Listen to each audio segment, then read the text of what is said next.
அனைவருக்கும் வணக்கம். நம்ம எல்லாருக்கும் ரொம்ப ஒரு சோகமான செய்தி ஆகிப்போச்சு இன்னைக்கு. திரு ரோபோ சங்கர், இந்த ரோபோ சங்கரோட இழப்பு யாராலையும் ஈடுகட்ட முடியாதுங்க.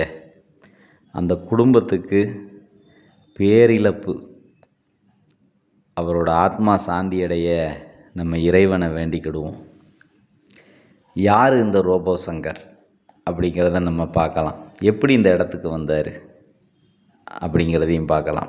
அதுக்கு காரணம் என்னன்னு பார்த்திங்கன்னா, அயராத உழைப்புங்க. கடுமையான உழைப்பாளி இந்த சங்கர். எப்படி இவருக்கு ரோபோங்கிற பேர் வந்துச்சு? நாமெல்லாம் நிச்சயமாக ஒரு கிராமத்தில் இருந்து தான் நம்ம வந்திருப்போம். நம்ம கிராமங்களில் 1990, 2000 இந்த ஆண்டு காலகட்டங்களில் பார்த்திங்கன்னா, உங்கள் ஊரில் ஏதாவது ஒரு பொங்கல் திருவிழா நடக்கும். அங்கே ஆடலும் பாடலும்னு ஒரு நிகழ்ச்சி வைப்பாங்கங்க, மேடை போட்டு. நடிகர் மாதிரியே நடிகை மாதிரியே வேஷம் போட்டு வந்து ஆடுவாங்க. அப்படி நிகழ்ச்சிகளில் ஒரு ரொம்ப பயங்கரமான நிகழ்ச்சி இருக்கும். அது எப்படின்னா, ஒரு சில ஊரில் பார்த்துருப்பீங்க, உடம்புலாம் மாவை பூசிக்கிட்டு அங்கங்கே சிகப்பு குங்குமத்தை போட்டு மம்மி வேஷம் அந்த காலத்தில் ஃபேமஸ்ஸு. அந்த மம்மி மாதிரி அப்படியே அந்த கூட்டத்துக்குள்ளேருந்து ஊன்னு வருவாங்க. அதை பார்த்து நம்ம ஆச்சரியப்பட்டிருப்போம்.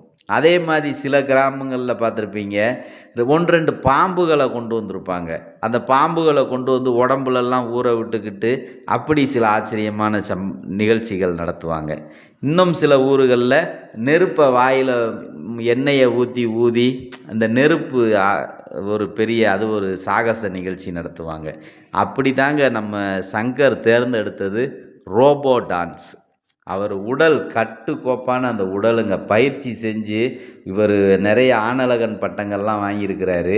அப்போ அந்த உடலை வச்சு இவர் உடல் முழுக்க அந்த அலுமினிய பெயிண்ட்டு இதை பவுடரை பூசிக்கிட்டு முகமூடி ஒன்று போட்டுக்கிட்டு ரோபோ மாதிரி வந்து டான்ஸ் ஆடுவாருங்க. இப்படி ஒவ்வொரு ஊர்லேயும் கூப்பிடுற ஊர்களுக்கெல்லாம் போய் ஆடுறது இவரோட பழக்கம். அது மூலம் ஒரு ஊதியம் அவருக்கு கிடச்சிருக்கு. 100 ரூபா 150 ரூபா தருவாங்களாம்.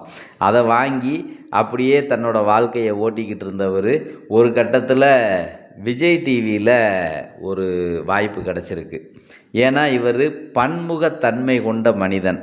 நல்ல டான்ஸ் ஆடுவார், நல்ல மிமிக்ரி பண்ணுவார். அப்புறம் பார்த்திங்கன்னா, நல்ல புதுசாக இந்த மாதிரி புது முயற்சிகளும் எடுப்பார். மக்களை சிரிக்க வைக்கிறதுக்கு, மக்களை சந்தோஷப்படுத்துறது இவரோட தொழில்.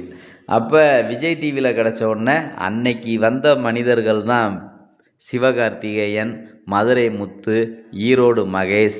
அந்த வரிசையில் வந்தவர் தான் இந்த ரோபோ சங்கர். அன்னைக்கு அவங்களோட சேர்ந்து, அந்த திறமைசாலிகளோடு சேர்ந்து அவங்களெல்லாம் அடித்து வெற்றி பெற்று வந்தவர் தான் இவரும். ஆகையால் தான் இவரும் சினிமாக்குள்ளே வந்து இப்போ தாங்க வாழ்க்கையை தொடங்கியிருக்கிறாரு. மிக குறைந்த வயது, 46 வயது தான்.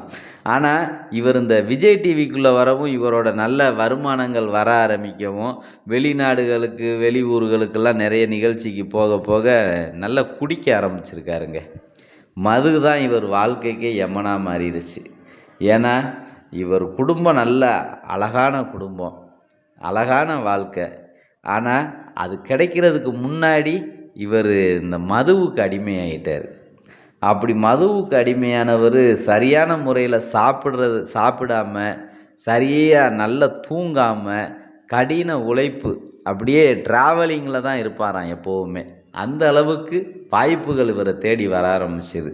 அப்போ குடிச்சிட்டு இவர் தன்னோட வேலையில் கவனம் செலுத்துகிறாரு, உடலை கவனிக்காமல் விட்டுட்டார். அப்போ குடித்த அந்த பழக்கம் அப்படியே வந்து கடைசியில் இப்போ அவரோட கல்லீரல் பாதிக்கப்பட்டு மஞ்சக்காமாலை வந்துருச்சுங்க. இவர் உடம்புல வியாதி வந்துருச்சு. திருமல நாயக்கர் தூணு மாதிரி இருந்த மனுஷன் இந்த உடம்பையே அந்த மது வந்து பாதித்து மஞ்சக்காமாலையை கொண்டு வந்துருச்சுன்னா அப்போ மற்ற மனிதர்கள்லாம் ரொம்ப யோசிச்சுக்கிடணும். இது எல்லாருக்கும் ஒரு மதுவால் இறந்த கடைசி மனுஷன் இந்த ரோபோ சங்கரா இருக்கணும். இந்த இதை கேட்குறவங்களுக்காக சொல்கிறேன்.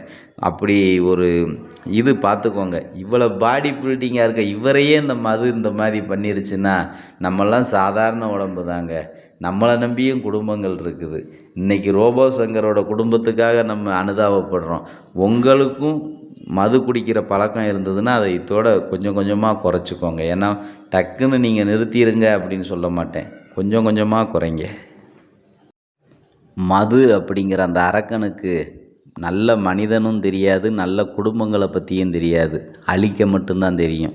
அப்படித்தான் நம்ம அண்ணன் ரோபோ சங்கர் நல்ல வளர்ச்சி அடைஞ்சு இன்னும் ஜெயிக்கிற காலம் வந்துருச்சு. ஹீரோவாக வேண்டிய காலம் வந்துருச்சு. வெறும் 46 வயசு தான்.